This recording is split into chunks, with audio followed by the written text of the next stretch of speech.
Paldean Fates is an exciting set for collectors, but it introduces relatively few cards with brand new effects. In this video, I'll go over the 42 cards with new effects legal for the Format Gym Leader Challenge in set order. As usual, you can check out gymleaderchallenge.com to learn more about this format. Let's start with Maractus. Maractus is not a good attacker compared to previous versions of itself. It can draw cards, but it doesn't have an evolution. Overall, it's not a good card. Charmeleon has 90 HP, which makes it searchable by the item Level Ball. There are other similar Charmeleon cards, but this one has an ability that protects it from effects of attacks like Lost Mine on Sableye and many different status moves. Other Charmeleon cards do slightly more damage, but the new Charmeleon might be useful going forward. Magmar and Magmortar are not good. Their main use is offense, but many other Pokemon deal more damage with less setup. Numel and Camerupt are both searchable with the item Heavy Ball. Camerupt has a powerful attack in Cinder Cannon, which deals 240 damage if a fighting energy is discarded from Camerupt. Pokemon Go Camerupt is better suited for spread decks, but I can see this card used to knock out tankier Pokemon. Heat Rotom is a very simple card. Its attack Heat Tackle deals 100 damage while dealing 40 damage of recoil. Fire decks have several methods of accelerating or bolstering fire energy, so Heat Rotom is easy to set up for a quick knockout, even on turn 1. Unlike Moltres, Rotom has 90 HP and is searchable by Level Ball, so I can see this card played in fire decks as the main option for donking an opponent. Lapras. Even though this version has a retreat cost of 1, other Lapras cards seem to be better. I doubt this card will see significant play. Frigibax is played in many water decks as part of the Baxcalibur Super Cold line. Of the available versions, I prefer Frigibax with a retreat cost of 1 to easily retreat into Gather the Crew Hisuian Basculin or Beacon Alolan Vulpix. The extra 10 HP and Collect attack can be useful though, so I think the new Frigibax will see play anyway. Chinchou and Lantern. Lantern is a decent attacker for lightning decks that are not Shock Lock variants. If it has a water energy attached, Aqua Spark deals 200 damage. Unfortunately, Lightning has access to many strong basic attackers, which require less deck space, and most other Lightning attackers don't benefit from water energy, so Lantern won't see much play yet. This card will become more useful when a future Lightning Pokemon takes advantage of water energy. Kilowattrel. This version is not suited for GLC since you can only play one United Wings Pokemon per Lightning deck, that being Wattrel. Previous Kilowattrel cards are better for this format. Execute and Executor. This version is a solid attacker for this format. 160 damage on Psychic Loop knocks out most single prize Pokemon. Psychic Loop also can recur energy for Clairvoyant Sense Xatu to draw more cards. It is slightly better than past Psychic-type versions of itself, one of which discards your entire hand for its attack. The new Execute is also solid for its Hypnosis attack, which should be the preferred version going forward.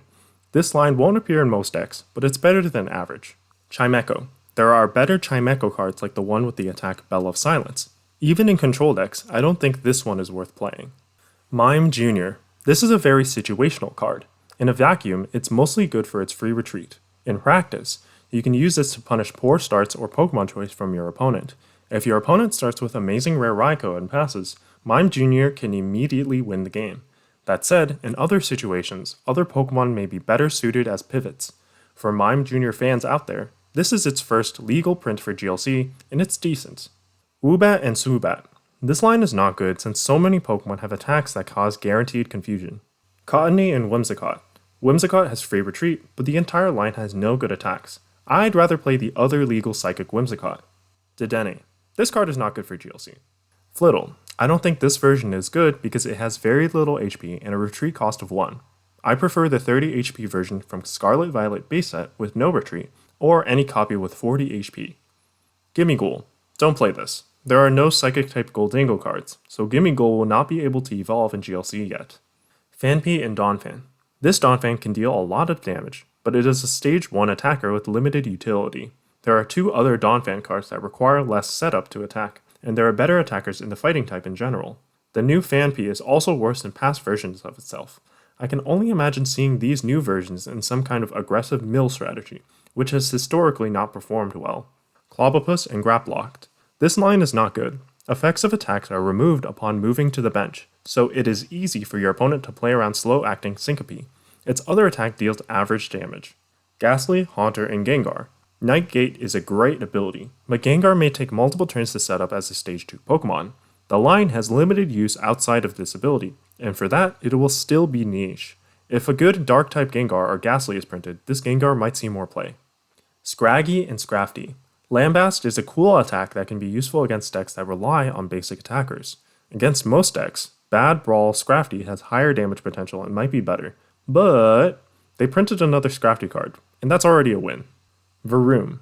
I generally prefer the Varoom card that is capable of drawing cards, but this new Varoom card has more synergy with the ability of its evolution. Given that most metal decks play Revavaroom, this card will probably see play even though it doesn't stand out. Goldango. There are no metal basic Gimmighoul, so you'll have to play this using Dream Ball. This is life.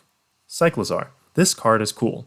Dragon decks are known for having strong basic Pokemon, and this card complements them. Acceleration Dive deals 100 damage and can make Cyclizar invulnerable on a coin flip, so this card can punish decks with small attackers. The main drawback is the attack cost. Most relevant Dragon Pokemon don't use Dark Energy. Most of the time, the attack cost will be fulfilled by Double Dragon Energy or Counter Energy, so it's not a big deal. I think this card is solid, and it definitely needs more experimentation. That wraps up all of the Pokemon. Moving on to the trainers, we have Atticus. Atticus can only be played in decks that reliably set up or maintain the poison status condition on their opponent.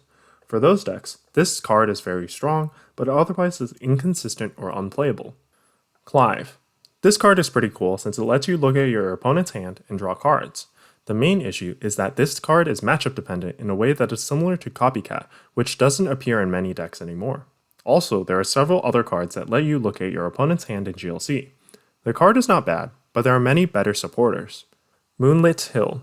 This stadium lets the turn player discard a Psychic Energy once per turn to heal 30 damage from each of their Pokemon. Theoretically, every single type now has access to a stadium card that provides healing. In practice, most decks do not run Psychic Energy and can't take advantage of this card. Moonlit Hill will be most useful in Psychic decks and makes it possible to play more defensive Psychic strategies. Nemona's Backpack. GLC only lets you play one copy of Nemona per deck, and Nemona is an average supporter card. This card might be cute in some item-heavy decks, but it likely won't see much play. Paldean Student. Since you can only play one copy of Paldean Student per deck, it essentially has the same effect as Pokekid, which doesn't see much play. Likewise, Paldean Student will also see little play. And finally, the last card is Technical Machine Crisis Punch. In GLC, where games tend to be long, this card won't be useful for most of the game. That said, it works well with Ancient Trait Plus and Barrage to set up checkmate scenarios, along with strategies that reduce attack costs.